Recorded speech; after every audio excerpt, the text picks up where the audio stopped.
This is iFanboy Pick of the Week 930, brought to you by iFanboy listeners just like you. My name is Conor Kilpatrick, and this is my co-host, Josh Flanagan. Hi there, Conor Kilpatrick. And this is iFanboy Pick of the Week, episode 930. We've turned the clock to a new digit in the number. Do you know what I do? So when the point is, I don't know what number it is.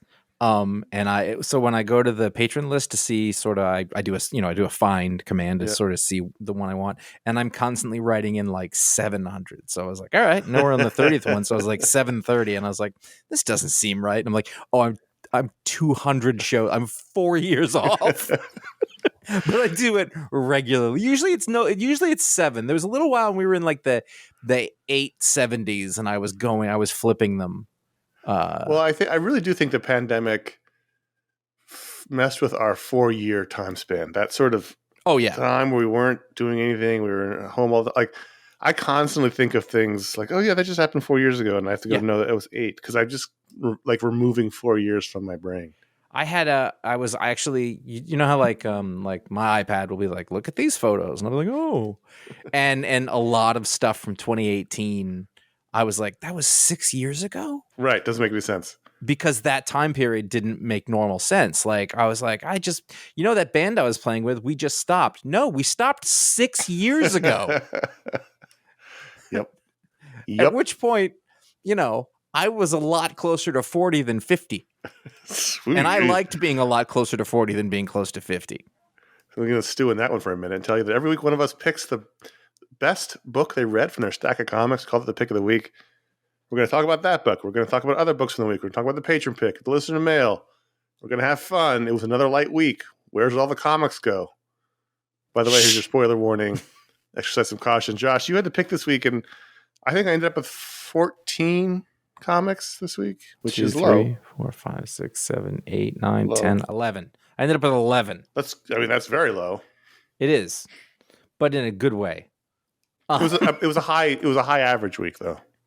Yeah. So I caught that this death ratioed. It's a problematic title right away, because if you're not looking at how it's written, it's DEATH, death ratioed, which is ratio apostrophe D. Yeah. And I can't help but think that it's supposed to be annoying in some way that phrases are supposed to be. So this is AWA, Mark Russell and Lacey, the mononomial artist, LACI, Lacey. Color, I think, by Marco Lesko. I worked with him. He's a colorist. He did one of my comics that I edited. Again, maybe 10 years ago, maybe 4. I don't know. But right, that's what I'm saying. He's a colorist. He's a good dude. He's Brazilian. Could for love nor money find a letter named on this. Not the only comic this week that had no letter. Nope. You're getting ahead of me, but I can presume on the other one. Like, I can make a guess on who the other, but I don't know who the letter is. So I was like, oh man, are we going to get into a not crediting letter period? Because honestly, rise up. Well, I just feel like now that I'm not on social media, I won't know that that's happening. Like, there was the letter colorist wars of the early 2010s on Twitter. And I just thought we'd solved all this. So anyway, this is a one-shot, a short story. I want to say, what is it? A little hair less than maybe 36 pages. It's 40 some odd-ish pages. Yeah. As far as I can tell, it sort of lives on its own. And just right away as a concept, coming out with a short story, that's just one sort of meaty issue was great. There's no reason to keep pulling it off, forever, or 6 issues or whatever. It would have gotten much if it got more than this, I think. Absolutely. And I think that that's something that maybe we've learned about some of Mark Russell's concepts is like, it's fun. Just do it for a little bit. You don't have to do 6 of them. Okay. So what we have here is it, by the way, the cover, there's a death ratioed with the slogan, "Don't let social media go to your head." And head is a different color. So a man wakes up in Boston, which is funny, in 2046. It looks a lot more like the Blade Runner version of 2046. It looks a lot more like 2346. Like we're making a lot of progress in 20 years. But there is a bit of a gag to that, I think, is that wakes up much like Luke Wilson in Idiocracy. Man comes out of a coma, like, what's happened? He finds out he's been in a coma for 20 years, and that they don't have anything. They don't have government anymore. They only have social media. I'm gonna go ahead and shrink that down and not bother explaining it much more, because you don't need to. They also don't really explain how it got there. You don't need to explain how we know how we're going to get there. No, yeah, totally. Like, he's like, basically the premise is everything fell apart and now this is what it is. And I was like, yeah, that works. This is an idiocracy book. I mean, it is. And what you find out is that, and also I think there's a Black Mirror episode like this with Bryce Dallas Howard. Well, there is a Black Mirror episode, but there is actually an episode of The Orville from season 1 that is almost exactly this story, where it's a planet where everyone, it's all social media, and your likes or dislikes are what, right, rule your life. So everybody has an explosive collar around their neck, and if you get too many dislikes, then your head blows up. Right. He wakes up in this world. He has to get used to it. It's a classic Mark Russell kind of thing. There's people flying around and drones everywhere. It's kind of funny. It's kind of sad. There's a flashback, and this really got me, is that there's a flashback to them in 2024 when they are graduate students, and they're eating at an Applebee's, and it's actually an Applebee's, which I think is funny. And the whole time I'm like, how are they allowed to say it's Applebee's? And put in, like, did they license put the logo in too, Applebee's? Yeah. Yeah, the this whole is deal. AWA Studios, by the way. Artists, writers. What's the second A? I want to say association. Not letterers.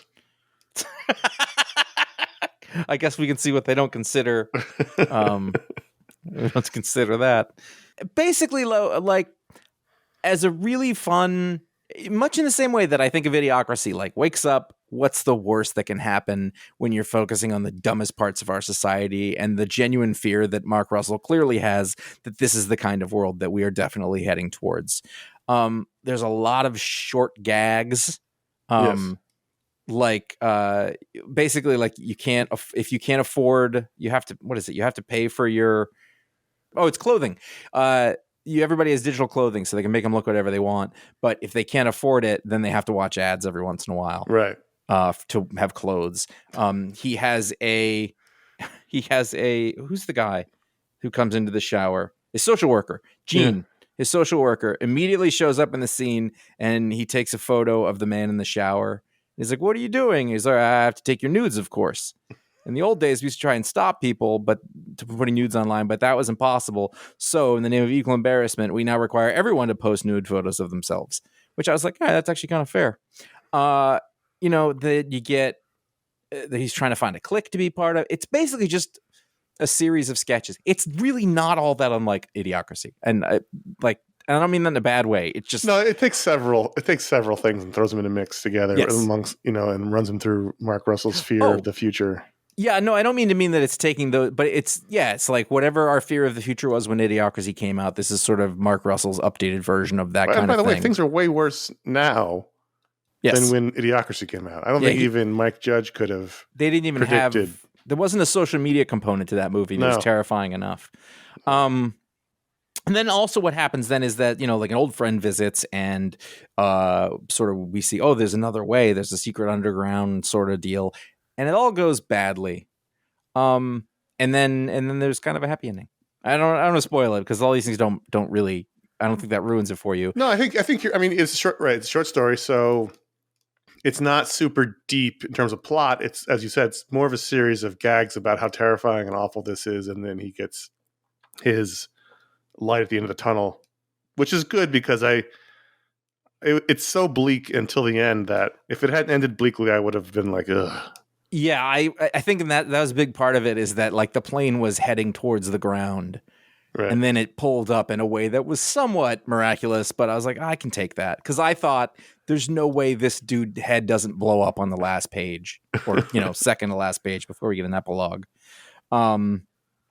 I liked, like, the little bits, though, like, he does the dumbest things, make people give him dislikes. He gets down to 1, and he looks over at a guy in a jersey, just goes, "Go Celtics," and he gives him like a like. And then later he goes, "Well, that worked for a little while, but then they started to suspect it was patronizing." And so,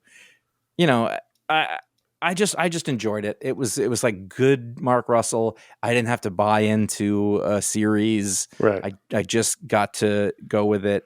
I do have it's not a criticism. I guess maybe an editorial decision. Yeah. Is that I think with a lot of the Mark Russell books that are showing up in other places, and certainly there was the robot one that he did with Mike Deodato, also for AWA. I don't like the tone of the art. Oh, interesting. I think the art is good. I think it works very well, but I think that something a slightly more towards the cartoonish side of things might have had it land a little better. Interesting. And I thought it worked that, really well because it's a realistic. Yeah, I know. The art style is realistic. It's like sometimes maybe if there's like a show or a movie where if it's shot like a crime, like a British crime thriller, but that's not really what it is, it's hard to make that work. Slow Horses is probably kind of an example of that. And it kind of does. As I started, I didn't really know what it was. And I just thought, I think that if we're talking about someone like Nick Steve Pugh who he works with, or I know that he doesn't work a lot, but like a Peter Snaberg type of artist, just a little further away on the Deodato landscape, that what was like that kind of art that was popular in the early 2000s at Marvel. Like that's what this kind of feels like. And I just don't know if that worked really well. I don't know, because I don't know what this looks like with other art. But like at first, I don't know. I felt like it kind of leveled out the comedy a little bit. And it doesn't mean you have to make huge takes and make everything really silly. I just feel like it would have worked a little better in my head. Art was fine. I don't know if it was good enough that you can have a single name. I feel like if you're going to have a single name, you're going to have to do something really special, but it was good. It was fine. The color was nice. The world building was pretty good, except again, that first page was like, this 20 years in the future? No. Right. It was like that one drawing. Besides that, I never sort of really noticed it again, because really the only big difference I think would be that in 20 years from now, I don't think the buildings are going to look any different. And I don't think we're going to have flying cars as much as just everything is going to be festooned with screens. That's what it's going to be. Right. No, the buildings will look the same because they've always looked the same. And they won't know how to deal with infrastructure at that point. Is it cars or is it like delivery drones? They're delivery drones, I think. I think it's delivery drones and it's like flying taxis, which is what they're developing. But sure, 20 years from now, I don't know. There's a big truck with a massive carrot, which they don't kind of explain, but I was like, they just genetically modified it. So there's like a gargantuan carrot. Well, he has the most terrifying alarm clock. At the end. There's a howler monkey that wakes him up on a giant wall on the screen. This is terrifying. Yeah. But it was a really enjoyable read. It was really smart. One of my favorite bits was that as they're going through the different what are they? The cliques, the sort of tribes. I thought you would like that one of them is this like the people who are say bad things about themselves. So somebody will say something nice to them and give them validation, which kind of turned around and was funny, which is a thing that you see on social media. Because if you're intelligent, this is going to sound snobby, but there we are. If you start to see these patterns on social media, it's kind of scary and awful, and you see it repeating over and over again. And also, some people cannot look away, even if you're aware of it. You're not getting sucked into it, but you're just like, these patterns are fascinating and horrible. But anyway, that turns around a little bit, and then there's like a clan, they call them, not cliques. There's a troll, and he kind of is like, well, what is the point of what you're doing? He's like, nobody ever really asked me that before, and like.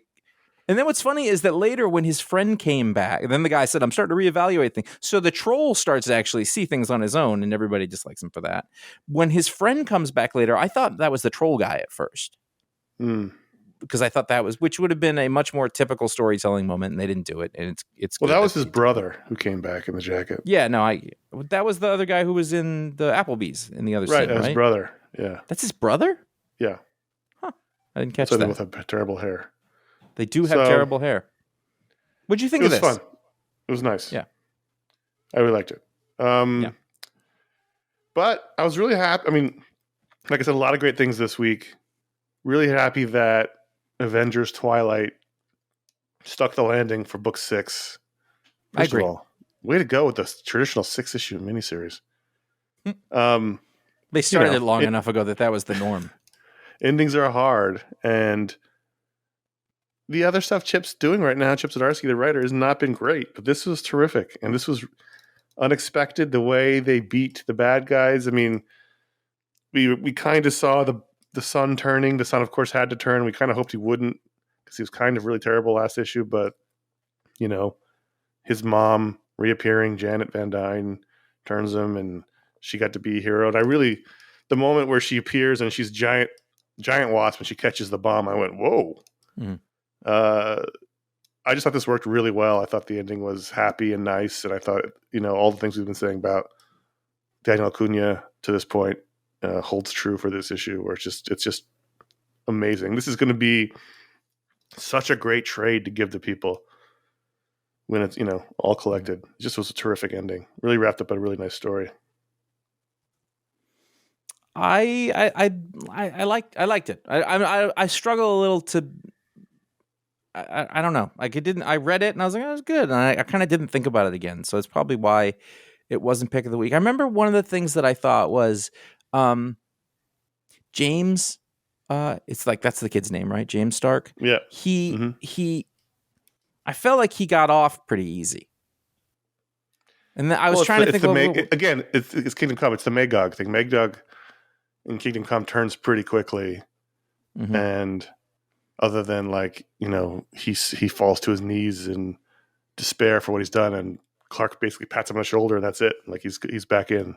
So it's like it happens pretty. I mean, I think it's possibly also a downside to the length. You don't with 6. It's really the plot moves pretty fast.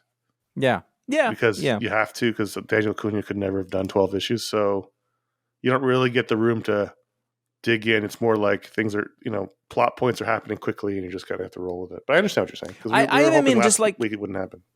Like, in terms of, like, obviously he's going to have I don't know. Actually, I didn't know that obviously was. I thought there was a chance he was going to go down. That was the sacrifice. But like, in retrospect, that's a tough ask for Marvel.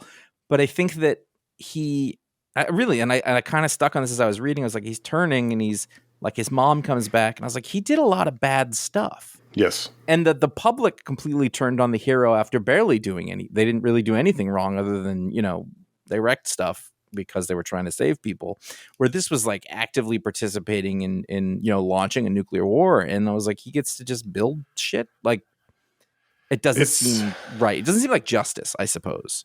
Yeah. I mean, I really do think it's just a lack of real estate. It's kind of like the Game of Thrones problem. It's like everybody hated the character turn at the end of the final season, which they've been telegraphing forever, but it just happened so quickly because they did fewer episodes. So I just kind of rolled with it. I thought the Hulk Thor stuff was powerful.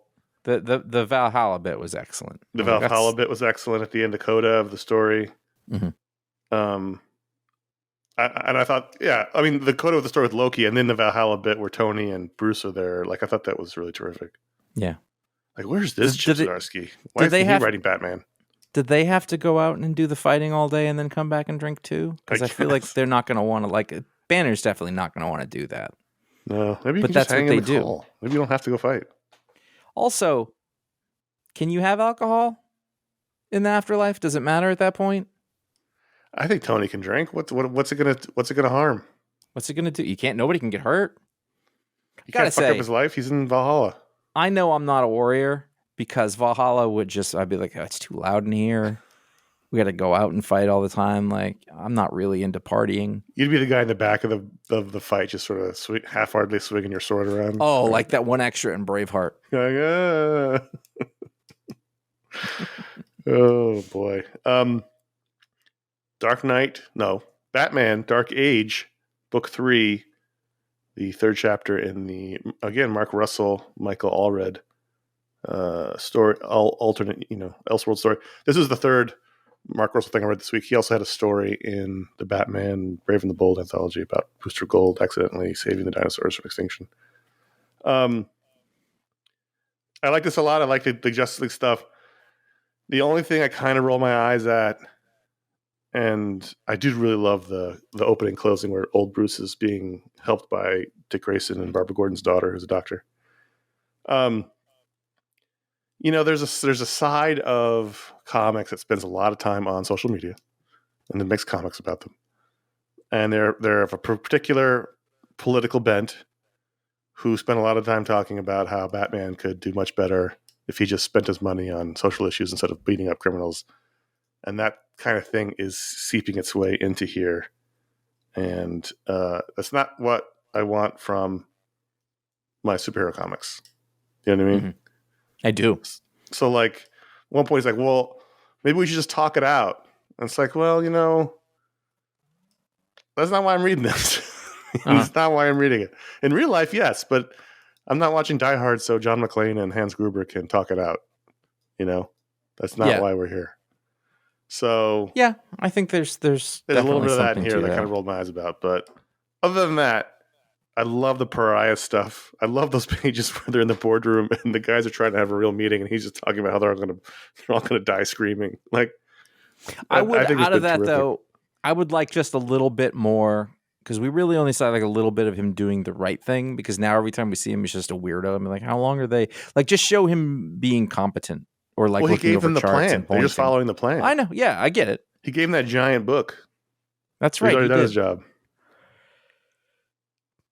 I thought this was fun. I didn't love it, but I liked it quite a bit. I really liked when Green Arrow showed up.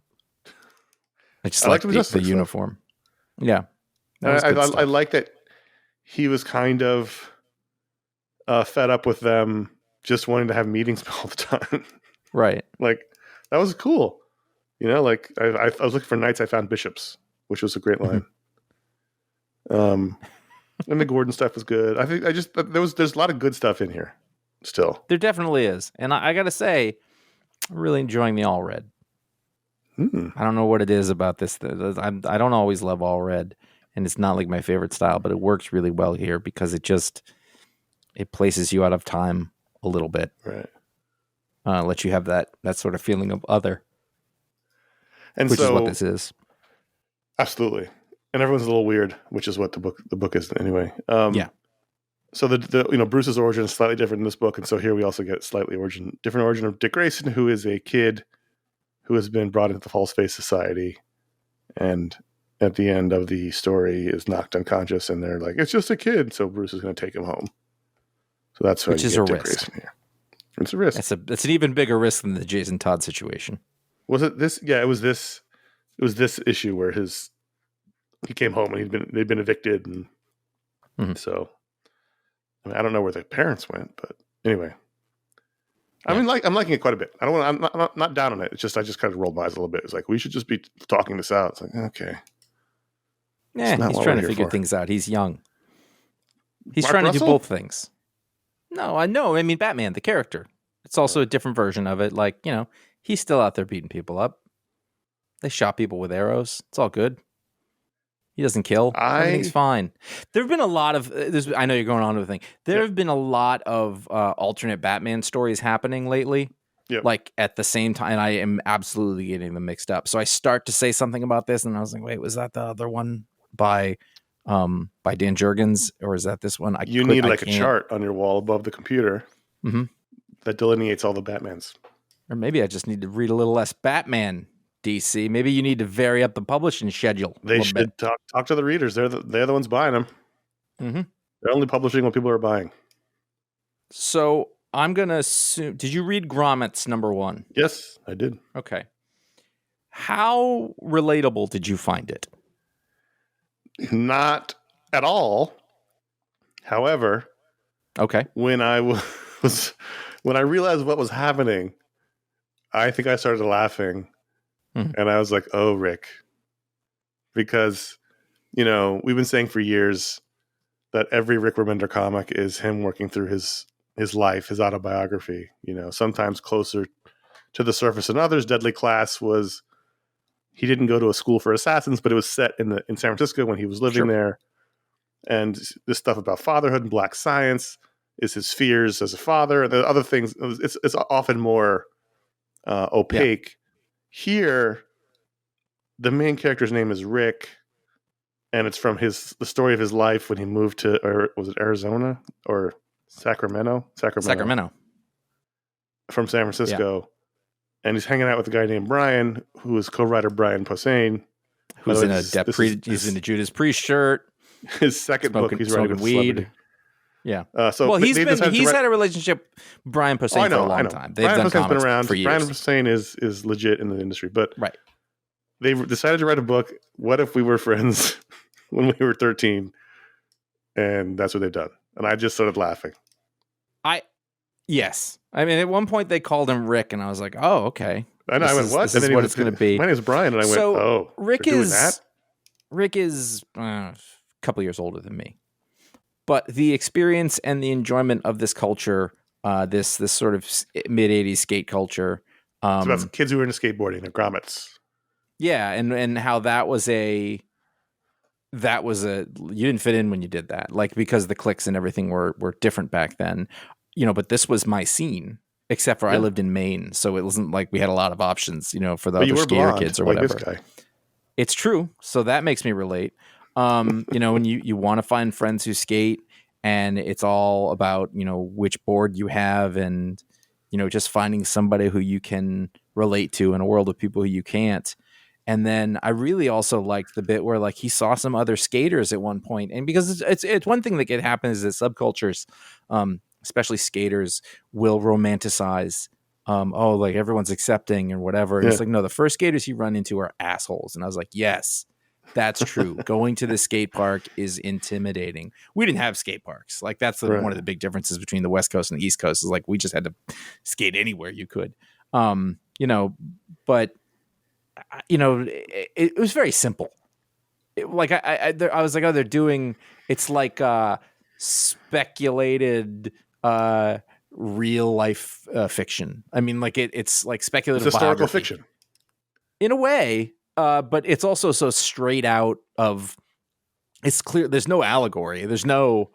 This is what it felt like, and I kind of like that. I like how straightforward it is. I think the art was perfect for it. Oh, I think beautiful. Brett Parson and especially Marino Dionisio on colors.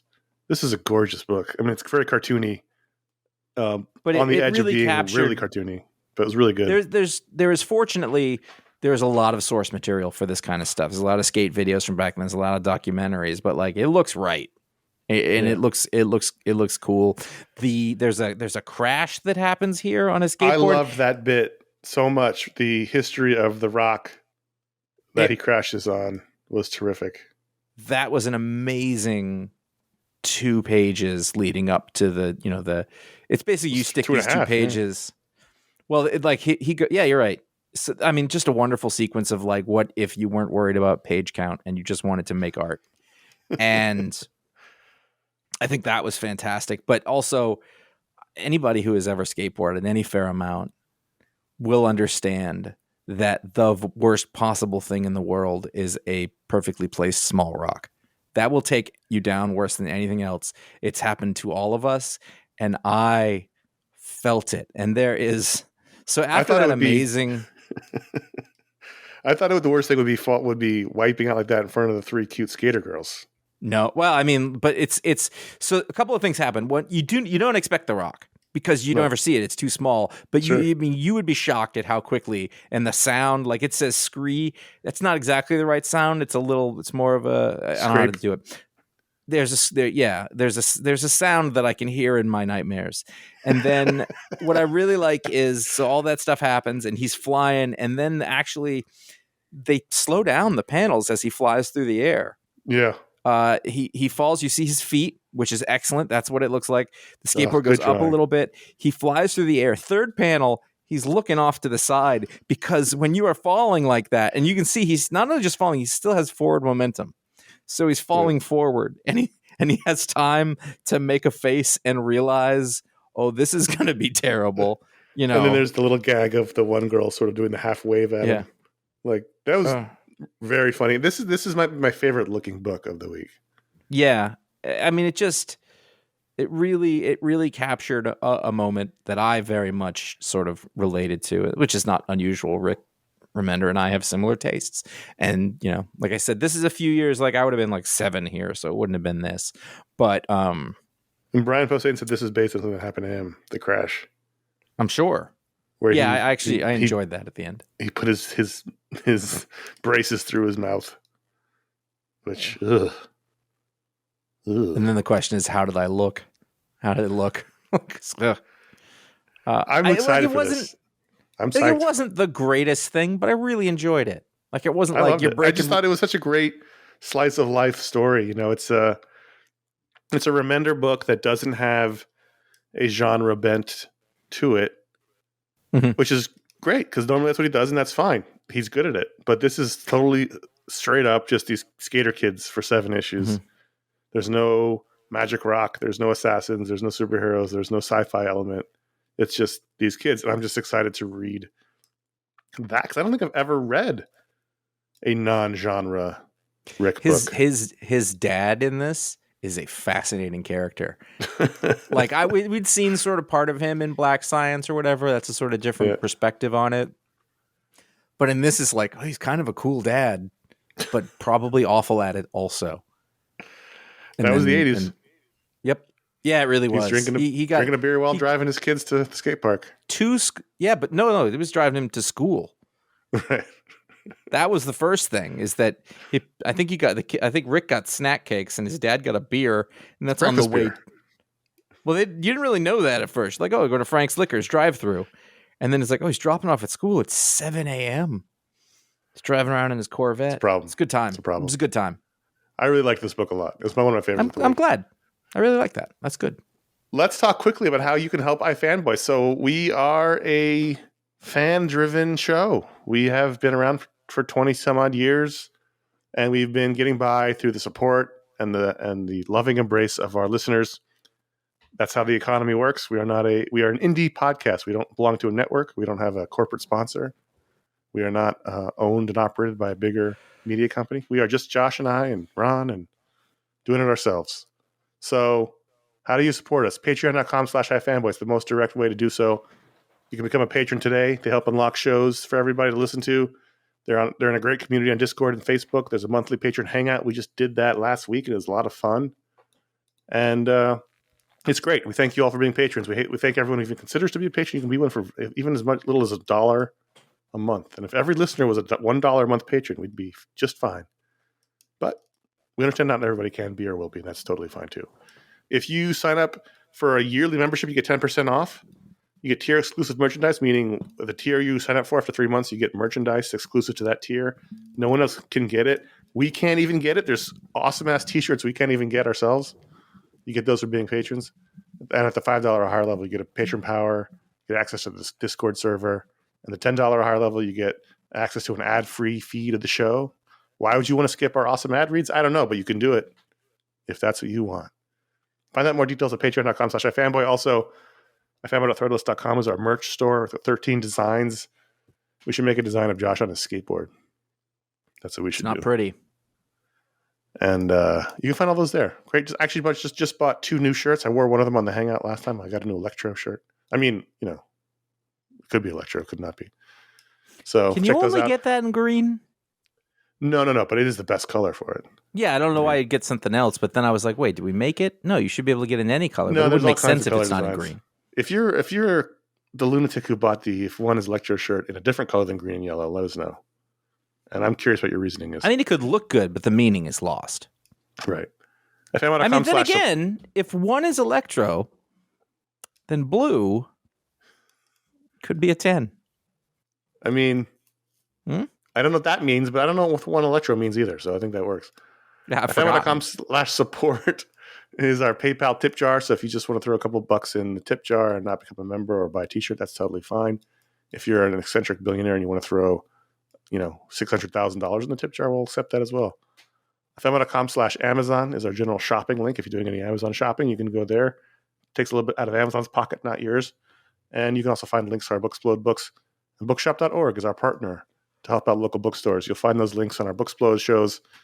Those orders are fulfilled by local bookstores, and it helps them. They're the lifeblood of the community. And we thank everyone who helps support the show. We say this a lot, but there would not be an iFanboy without you. We thank you very much. Now, kind of like Grommets, we had Drawing Blood, which is the fictionalized story of Kevin Eastman's I choose to take it completely literally. Wow. I had trouble remembering a couple of things, like who had died. Was it the other partner? I thought it was, and then I was just reading it wasn't. Then he's texting him, so I was confused. No. Yeah, it wasn't. You're right. I'm confused. Lear didn't die. Or did he? I don't think so, because he called him, unless that call was a hallucination. The main thing, though, is that the artist Ben Bishop has never been in a theater before in his life. You mean the play? Yeah. Yeah. Okay. Never. There's a lot of things I expected, but I didn't expect this, and I now have to look. Oh, listen, I grew up in New York City going to theater. This is wrong. So Kevin Eastman's character is producing a Broadway show, an adaptation of Metropolis, Fritz Lang's Metropolis. Oh yeah, no, that's a gym. That's a very large gym. That's where they had the final scene in Bill and Ted's Excellent Adventure. So on page 7, first of all, the theater just says Broadway outside of it. The seats are not like that. These seats are in a straight line. There's a 10-foot aisle that goes down the middle of it. The seats are way too far apart. There's a huge space between the seats and the front row of the stage in the lip of the stage. Like this is someone get this guy a reference photo of a theater. Like look at the next page on page 9 of the reverse shot, like you're on stage. Look how big that aisle is. That's like a football stadium wide. You know how many you could sell? If we put another 1,000 seats in there at $300 a ticket. Come on. I could not get past this. I was like, could no one get this guy a reference photo of a theater? You know, I didn't specifically land on it, but like I must have felt like there was something weird about it, because now that you're saying it, I'm like, oh, because just you brought it up and I went, what's he talking about? And as soon as I turned, I was like, oh, that's very bad. Broadway theaters are much smaller than you think they are inside. Yes. There's a couple that are real big. But look at all the space between the seats. Yeah, no, God, no. You're basically in the lap of the person next to you in a Broadway theater. I just couldn't get past it. I turned that page and I was like, what is happening? Stairs on the side of the stage that are completely exposed. It's crazy. But that aside, and I actually really enjoyed that aspect of it. It gave me much joy. Yeah. I thought, this is still really fun, even if I had some trouble remembering exactly who had died and what was going on. But the rest of it I really liked. I like the story quite a bit. Oh, actually, you know what? There was one thing in this that I was really impressed about that I wanted to bring up because I'd never seen it before. Okay. When he's on the phone and his phone turns into the head of the guy. Yes. That he's arguing with, and he's holding it up to his ear and then yelling. I thought, that's wonderful. I've never seen that. I've never seen that. Pretty cool. Yeah. What a cool device. That it's the guy's talking head that you're holding up to your head, because that is literally it's a literal interpretation. Yeah, it's crazy. I really love that. I hope they really didn't get screwed in the sale to Nickelodeon, like these guys got screwed in the sale to the fake Nickelodeon. Well, the sale to Nickelodeon happened much later. Yeah. Oh yeah, fairly recently. And it was only it was probably maybe 10 years ago. Maybe 8, maybe 12 years ago. Who knows? it's we know that it's between 15 and 1 year ago. We can say that with 85% I feel fairly confident, certainty. That it was in that range. It was not before the year 2000. Sometime in the last generation, they sold to Nickelodeon.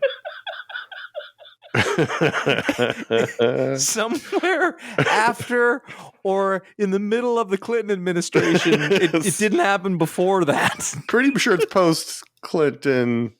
It could have been a Bush. One of them. No, not the first one. It definitely wasn't. It wasn't during the first Bush administration. No. I'm going to go ahead. I'm going to put 10-1 odds on that. You're putting a stake in the ground on that one. Mm-hmm. That's true. I wanted to mention Midnight Sun's Blood Hunt #1 because I have a thought, and I'm wondering if it's the same one. I tried very hard not to talk to you about it at a time. Oh, you did read this? Yeah, I did, because you put it on the list. Okay, so 2 things. One, I read 12 books. Yeah. Killer creative team. Brian Hill and Herman Peralta. Woo, yeah. Terrific. And an addendum to that is I've never read a Midnight Suns comic before. I've never played the video game. I know the characters. I know who Blade is. I know who Ghost Rider is. I know the other people I don't know. But Ghost Rider. I got the gist of it and everything. But is this supposed to be Preacher? Oh my God. First page. I was like, this is the cover of Preacher #1. Yeah, I turned the cover back. I was like, wait. And I was like, all right, whatever. That's a little homage. And then, hey, Tulip, what the fuck is going on here? I don't know if he was playing with it because Tulip existed beforehand. I got the sense she did. So maybe he was just playing with that because it's a vampire story, again, like Preacher.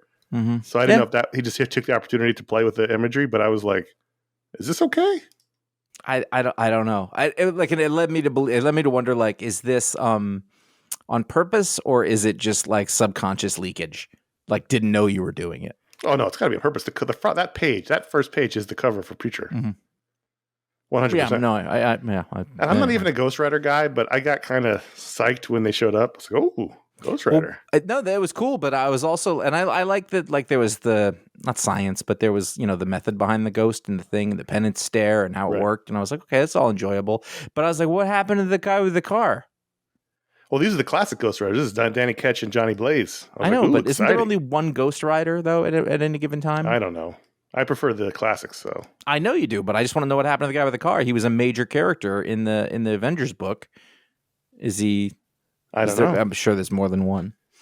I would assume this book's important to, because Blade is a major character from Midnight Suns, and he's in this book. It's interesting because Blade is the big bad, and that was all set up in Hill's Blade book. Right. And then, if these are the guys who know him best that are going to be the key to going after him, that this would seem to be a bigger book than many of the others. Yes, I'm glad I read it. I mean, I read this and I read the other one good. that I don't even remember what it was. What was the other one this week? Oh, Black Panther, which wasn't good. Yeah. Who wrote that? Someone whose name I did not recognize. Okay.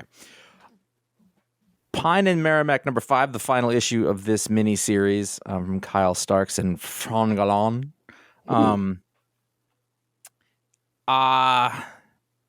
don't know what I think of the ending. Well, I fell off this book after the second issue, so I don't. Oh, okay. So I'm gonna go ahead and spoil it for you then, because you haven't read it. So, I just fell off it. I didn't mean to stop reading it, but I just did. That's fair. Yeah. So the deal is that there's a man and a woman, and she is a murder cop who hates murders. And so she moves to this small town with her husband, who is a very tough, extremely sweet, lovable prize fighter. And the thing is, like, basically, like, their love story is forever and deep, and they don't argue. They love each other. They sweet talk all the time. Like, they really sold that. Like, no, these people are meant to be together. At the end of the last issue, the death cult that they're pursuing kills the husband, which is the big loss because she had lost her sister previously. But the thing is what they're doing is like a ritual to bring back somebody from the dead, and whoever does. Oh, she's got shoes. No. She shows up at the right time and kills somebody, therefore making a sacrifice to the god, wakes up, and she's with her husband again. And so they're allowed to be together, which is a good ending in the fact that you really hated to see them break up because the woman has nothing else in her life except him, and vice versa. And they go to a flashback. Yeah, because it didn't end as like having him dead gets us nowhere, especially at the end of a 5-issue story. Like, it just would have been a complete bummer, and what's the point? So I guess it's good, but it also is like, so this cult the whole time really was in touch with the demon, and that's what was happening. Fine. I enjoyed it. I liked parts of it. I liked the thought of going through it. It feels very experimental to me. I'm not sure if it worked, but I'm glad to have read it. I think he made the right choices based on where he had laid the tracks he had laid out. Right. Not one of his stronger books, though. No, it wasn't fully. It's missing something. I wanted to mention Friday #9, the final issue of the miniseries from Ed Brubaker, Marcos Martin. Why did I say like Imelda Marcos? Marcos Martin, Monsta Vicente, and this is the third book after the pick of the week, which was called Death Ratioed, Grommets, which we didn't mention, and Friday, none of which mentioned the letterer, we can make estimated guesses. What is that word? That's not right. Guesstimate. Educated guesses on who they are, but I'm almost positive Russ Wooten would have lettered Grommets. Right. So, and since he lettered it, he's the one who left his own name off it. So Friday, it was on a did this start a really long time ago? Non-traditional schedule. Non-traditional. I don't know when the 8th issue came out. It could have been a year ago. It could have been 15 years ago. So that makes it really hard to follow a mystery story when you maybe get one issue a year. So Dallas was off the air when Dallas the first issue came out. When the first issue came out. Yeah. But was ER? I don't know. So I would like to read this all in one go because I did like the story. It's a take on Encyclopedia Brown, which I loved as a kid, and that was fun. But the delays were so bad. That was forever ago. Encyclopedia Brown? No, the first issue, because I remember that was the last one I read, and I forgot about it. So you put it on here, and I was like, "This isn't done yet." No, and it's only been 9 issues. I mean, so there was one funny thing that happened to me. So I bought the PDF. You buy it from Panel Syndicate, pay whatever you want, and I turned the page. I swipe from the cover, and it's a black screen.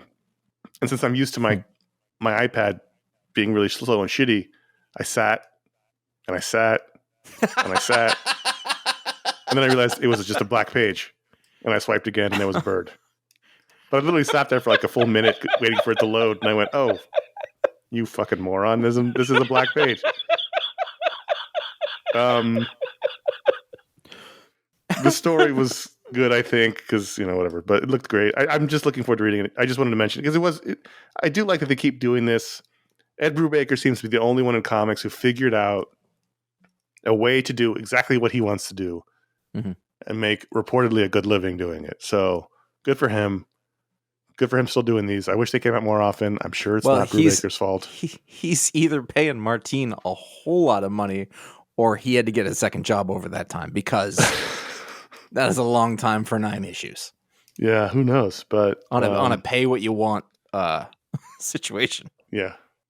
So, the good news is now it's over. Anyone who's interested can go to Panel Syndicate and buy all 9 issues and be fine.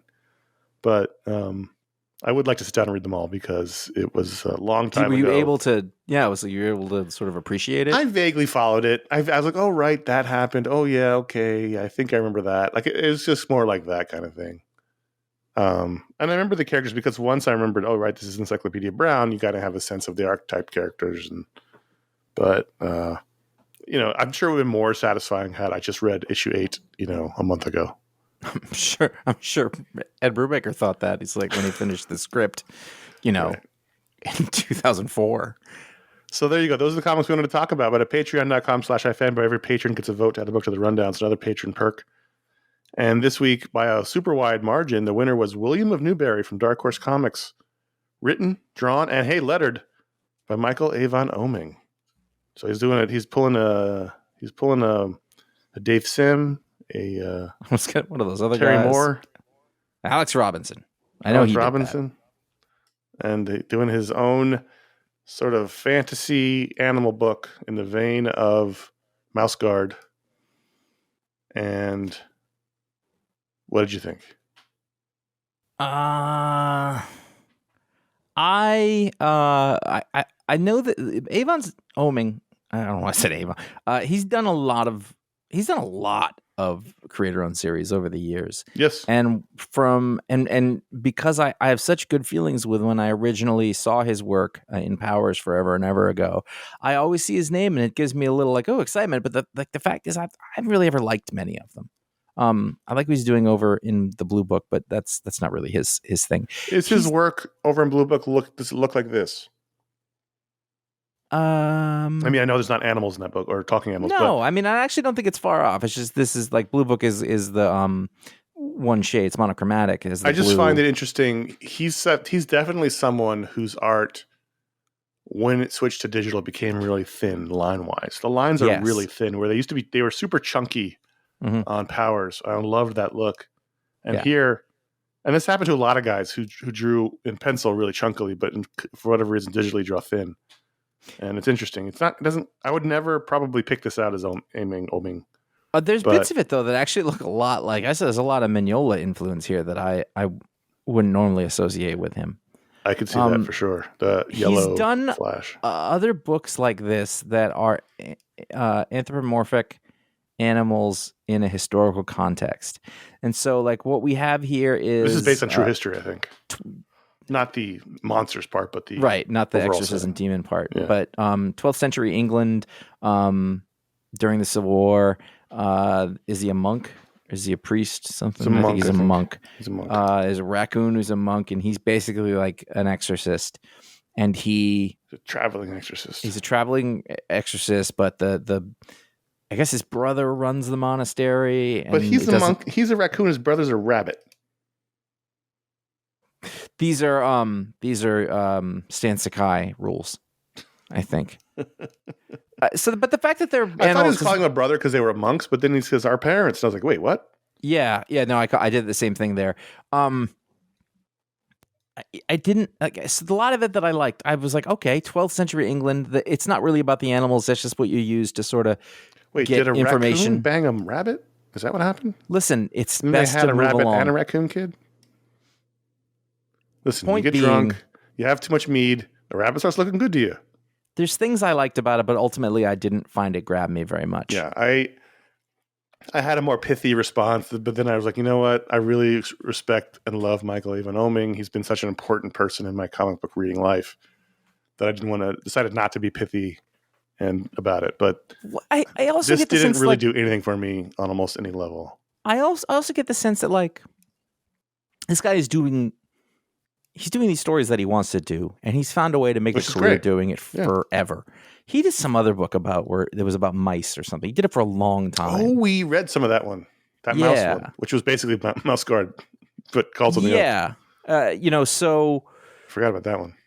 I mean, if this was all people, I may have liked it. I don't know. I just didn't find the story compelling. Yeah, you know, I'm not entirely sure what the story is. I know now who the people are.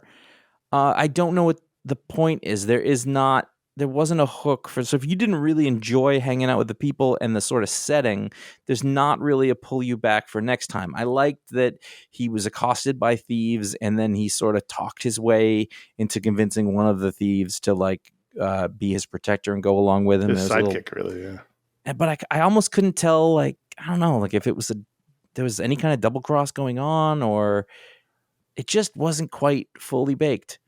And it needed another ingredient. It needed something to hold it together cohesively, the sort of, or promise of the future or something, as opposed to just like, there's a bad demon that's going to be trouble, which is kind of the most that you had in terms of read the next issue. Do you think that maybe at the bar, the raccoon was like thinking about the whole fuck like a rabbit thing and was like, I'm going to give that a try? I mean, they didn't have paternity back then, so. If someone tells me later on that like issue 4 deals with that situation, tells us how a rabbit and a raccoon could be related, I will check that issue out. But I can't imagine reading anymore, so that's jumping on the question. Here's the deal. Because adoption, who cares? I care. They either adopted the raccoon is definitely the adopted one. That's you know that because or younger, because the rabbit he's not going to have a superiority complex if he's the adopted one. That's not how these stories work. I like the watercolor cover a lot. The colors are great. They're very like, I know that I said this is like Mignola, but it's almost more like Dave Stewart than it is Mignola almost. Ratings. William of Newbury, number 1. Ratings. 3. 3 and a out quarter. of 5. 3 Sticking and a quarter. with it. Probably not. No, I'm not going to. I want it to be unless good. Someone tells that's me what I'm going for flashback. here. Yeah. I would like it to be good because there's a lot of elements here that I like, but it is also consistent with my experience with his books in the past, the ones he's written. Patreon.com/iFanboy. That's where you can vote. Every patron gets a vote. 1 patron, 1 vote. But if you give it the $5 or higher level, you get a superpower live on the show, and Josh is going to bestow that power Ooh, another one named person. Danronator. Danro can surf on top of any vehicle. And that's how he gets around. Does he have cool sunglasses? He can. I mean, it definitely completes the look, but he jumps from vehicle roof to vehicle roof. What about a denim jacket with the sleeves rolled up? He wouldn't do it because it's just too on the nose. I see. He's like Spider-Man, but instead of swinging around, he rides on the roofs of cars. He's like Styles Man. Yeah, but in a surfing like fashion, he's got to pretend to surf. Doesn't damage the vehicle. No, that's just how you do it. That's how you stay up. That's it's how the you same stay motion. Balanced. Yeah, I mean how else would you do it? You wouldn't stand straight up. He can't ride a vehicle regularly. He has to surf it. No, he can, but for him, it's just as easy. Like, for whatever reason, like, he doesn't hurt the cars. It doesn't bother anybody. They just look up and like, there's Danro. Danro. Is it just cars or planes, trains, automobiles? Oh no, it's cars, trucks, the irregular things you would find on a street. What about a motorcycle? No roof. What about a sidecar? No roof. It's sketchy. No roof. Oh, Dan. I mean, the physics. He needs a thing to stand on. Does he? So he has slotted sunglasses. It's very. First of all, from a roof surfing standpoint, the slotted sunglasses is a terrible idea because debris that gets in there is going to be It's going to get in easily and be harder to get out. What percentage of the audience has no fucking idea what we're talking about? Somewhere between 40 and 60. Patreon.com.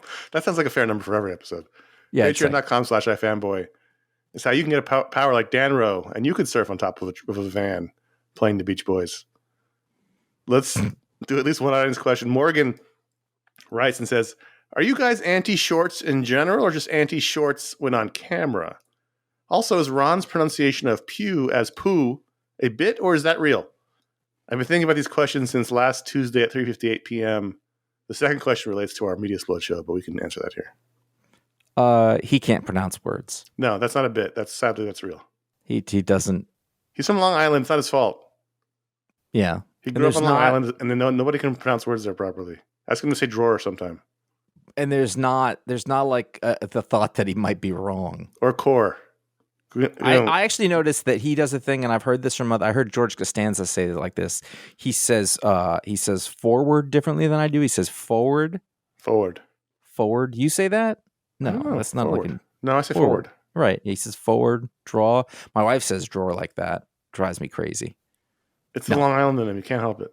Yeah. Pew. It's, yeah. I mean, we've all had our troubles with names. No. I'm constantly presenting words wrong too, but listen to that episode again, and you can hear the genuine bewilderment of Josh and I trying to figure out what's going on. Well, it's not just that. It's that it's a recurring thing. Like each time, like don't ask it. Like he must refuse to learn how to say Ewan McGregor because it's never changed. Nobody's named Ewan, and I know like this is last week. Pot Kettle Black, right. Is it Cian, Keen, Sean, whatever? Right. It's Keen, but like I wanted to get it right. I was like, nah, it doesn't seem right. Let's figure it out. I didn't just push forward anyway. So shorts. This is interesting. I thought, by the way, at this point, neither of these questions, they're not going to, if you're waiting for our opinion on Ant-Man, this isn't the week for it. I love the idea that Morgan's really kind of angry that we make just shorts jokes. And like, he's just fed up. Like, why are these guys constantly saying dumb things about shorts? Like, I just love that he got to the point where he broke and had to write an email. Okay. So first of all, I know people, I have friends, and they have decided I'm not ever going to wear shorts. Mm-hmm. And I understand that. I can respect it. I know somebody like that. I've never seen him in a pair of shorts other than at a beach or pool. BS? No, I'll tell you. Because he got on me once about wearing shorts in public, and I was like, "What?" I never even didn't occur to me. I think you and I are going to be on the same page about this. Is that we have nothing against shorts. No, shorts are great, especially shorts. Nothing wrong with shorts. It doesn't look great on camera. And it certainly doesn't look great on camera when you're sitting down. We were sitting down on a couch. The camera was basically shorts height. Yeah. It just wasn't a good look for the camera. That's why you don't see, Seth Meyers hosting the show in shorts. Or any of the guests ever. It doesn't look good. It's bad Except look for the show. Ladies sometimes, but I'm that's a wearing different shorts deal. right now. Yeah, I had no I love problem with shorts. that. If it were up to me, I would never wear shorts because I like how pants look. But that's not a possibility. I'm a sweaty bastard. And you live in the Northeast, it gets hot and humid. Yeah, but today it was like 50, and I was like, ooh, pants day. I just like it better. I look like a hobbit in shorts, so I'm not super into it. We're not anti-shorts. We had to be on camera, and you gotta alter your life for the camera when you're on it. Yeah, it's just not the on camera. I think it worked for me on camera. It was a bad idea. No one told us until it was too late. Yeah, we were committed to shorts. Not every time, but there's not. Wear your shorts. Wear appropriate. Wear your shorts. Wear appropriate. People in New England got this thing where it hits above 40 and they're wearing shorts out there like it's a badge of honor. I'm like, you're not. You're not that hot. Yeah, no, I get it. I wore them when it was 50 degrees, and there was. But why? Did you really enjoy wearing shorts, or was it just look what I can do? Hold on, it was. No, that time I'm thinking of, there was actually still snow on the ground. Mm-hmm. I don't know why I did that. That was just. But that's almost like a thumb in the face. Yeah. Like it's just like, look what I can do. Because when you're a kid, you're dumb. It's like kids hate wearing jackets. Yeah, no. In the other time I'm thinking about is the time freshman year where it snowed from November to May, and then the first day it was like 55. Everyone was dressed like it was 85 degrees, and I was wearing shorts for sure. Well, everyone was running out to get the first issue of Friday, I believe. Right. So they didn't even bother putting on long pants. Right, it just slows you down. Doug says, hi, Doug, a.k.a. Alarm Raiser, with a question. That must have been his Patreon power. No, it's not a question. It's a TM. I did work on you. It's a trademark. Oh. It didn't translate over there. Doug says, we've been reading comics for a long time. If you actually saw someone fly, stretch, or exhibit powers in real life, do you think you would still be scared shitless, or do you think you might be a little more cooler with what you were seeing? Let's assume it's not Ron with powers. Good. Ron's taking shots this week. Yeah, What's happening? He is. And I am always afraid it's going to come back on me. So I'm just going to accept what you said, and we're going to move on. It's interesting. This is somewhat related, but when we were at Comic-Con many years ago, somewhere around when Friday #2 came out, and we were at a Cup of Joe panel, Joe Quesada's annual panel back when he was editor-in-chief of Marvel. And it was during Civil War. That's how long ago it was. And someone asked him a Civil War question. I think they were saying that, hey, you guys are making it too easy to know who's in the right here because Captain America is on one side, et cetera, et cetera. And he said, look, if this was the real world, everyone in this room would want these guys regulated. But it's comics and you've grown up reading them and you know the characters. But if tomorrow these guys appeared in the real world, you'd want to know where every one of them was and what they could do. If somebody walked in here and could blow this whole building up, you'd want to know about it. So I don't know what that means or how it's related. I just always think of that story sometimes about how in the real world things would be different. I think even though I've been reading comics, if someone suddenly started flying, I'd freak out. If someone suddenly stretched like Mr. Fantastic, I'd probably vomit. So yeah, your ability to understand something in a fictional sense and accept it in that way, I almost think it might have an inverse effect on your.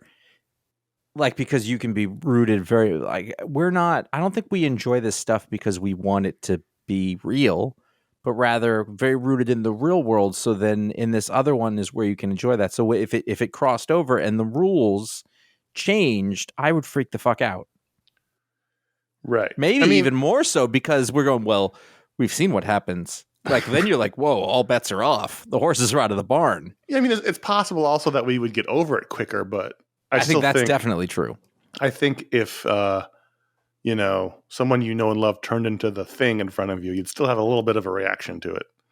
Well, I also think that we know through fiction, just like there's certain themes in fiction that come up, I think many of us have all got the idea like, hey, I think this AI thing might be a generally bad idea. You know what I mean? Right. There's things that keep happening over and over in science fiction, and then you start to see them play out, and it's not a surprise what happens. So if something like that happens, I think only bad can come from this.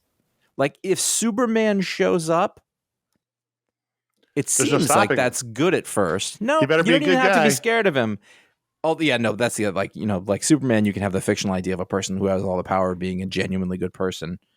Real life, it's a lot more like Homelander. Right. or Prometheus, or what was it? Unstoppable. What was that book? Oh, Irredeemable. Irredeemable. If you can remember that character's name from the Plutonian. Mark Waid. Plutonium? Plutonian. Plutonian. That's what his name was. Plutonian. The artist? No, the character was Plutonian. I know, I'm asking you. Snaberg? No, Peter. Oh, Peter Krause. Knew him. Peter Krause. There we go. Snaberg did the other one, the other superhero Superman book with Peter J. Tomasi, Omega. Snaberg took over. This is great. Wait, did he take over for Chris Samnee, or did Samnee take over for him? I don't remember. I think it started with Snaberg. Tomasi and Champagne on art. The Mighty. Right. Anyway, it would all be terrifying. It would be the worst thing. We've if Superman shows up, well, fuck, that means there could be a dark side or something equivalent. It ain't good. Unless I woke up with those powers, then it'd be all right. You can count on me. You can trust me. Contact@ifanboy.com is how Doug and Morgan wrote in. Thanks for writing in and being a part of the show. You can also write in for a Media Explode show. Put Media Explode in the subject line. Thank you. Some quick plugs. This actually came out last week, but it happened after the show was done, so I couldn't mention it. But I made a guest appearance on a podcast called Movie of the Year 1984, Ghostbusters. That is a podcast called Movie of the Year, where every season of that show they take a different year. They take the top 16 films as ranked on Letterboxd, and they try to figure out what was the movie of the year. They're doing 1984 right now. I guessed it on the Ghostbusters episode. Super fun. It's half discussion, half game show. I won't spoil it, but I'll just say the last time we guessed it on a game show, I did pretty well. You can find it on popfilter.co or just search Movie of the Year 1984 on your podcast aggregator. And we'll also put the link on our show notes here. But thank you to Ryan, Mike, and Greg for having me. I had a really good time talking about one of my all-time favorite films, Ghostbusters. And a quick message. We mentioned this last week, but I'm going to mention again. We had lots of responses, so thank you. We're doing a demographic survey of our audience. We haven't done this since Friday number 3 came out. It was a long time ago. It was like 2009. So it helps with our advertisers. It helps us give good information to our advertisers so we can get the proper advertisers. And thank you. So it's ifanboy.com/survey. It's a demographic survey. It's quick. It takes just a few minutes.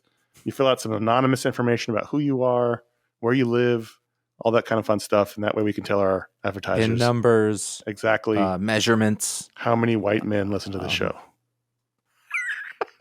Most of them. Not most of them. Yeah, most of the white men in the world. I mean, then we'd be golden. Well, no, we'd be sunburnt. But sorry. So this is the end. We've come to the end of our crazy month of May. We had 8 shows this month. 4 weeks ago we did Booksplode, Kree Skrull War. 3 weeks ago we did Special Edition Justice League Crisis on Infinite Earths Part 2. 2 weeks ago we did the Talksplode interview with Tom King. This past week we put out our Media Explode show, which was a remembrance of Steve Albini and iFanboy the movies. We talked about the 4 films we'd seen in theaters since the last episode. Good stuff. This coming week is just sweet freedom. Nothing this week. We don't have an extra show. I can take a breather. But we'll be back in June, of course, with another Media Explode and with a Booksplode. Boom. Oh, shit. That just occurred to me right now. We'll have to figure that out. We'll figure it out fairly soon. So there'll be at least 6 shows. There's always at least 6 shows every month, and we'll see what happens. There's not a lot of... The strike really put a hole in all these special edition review shows. There's nothing to review right now. Other than Deadpool, Wolverine coming out later this year. But for the most part, we're pretty low on special editions. So it is what it is. You can find our library of just about nearly, almost, but not quite, 1,400 shows. Still climbing. Over at ifanboy.com, wherever podcasts are sold, many special editions there. You can sort of look through at a historical reference of comic book movies. Some of them are wearing shorts. Yeah, that's true. But many of them you can't see, and you could just imagine. You could go to YouTube. You could take a still frame of our early 30s white ass legs. Late 20s too. We started when we were late 20s. I know. It's just, but we did it. We did it for a long time. Yeah. We did it. I mean, I think they were up to Friday number 7 when we stopped. But There it is. You can follow us at iFanboy Comics on Instagram. You can find out what the pick of the week is before the show comes out. Sometimes you'll find the best of the week in panels there. Usually, our man over here, all credit to that guy. Connor's always filming those. He's doing it. Oh, come on now. Take a bow. Take a bow. Thank you. You can follow us individually. CSGO Patrick at Instagram. JF Landing on an Instagram. That's all I have to say on this part. Friday number 1 actually came out in April of 2020. Really? So we've had 4 years and 9 issues. Yeah, that's a weird. How come everything else seems like it just happened, but that happened was really like that actually kind of makes sense. I can't.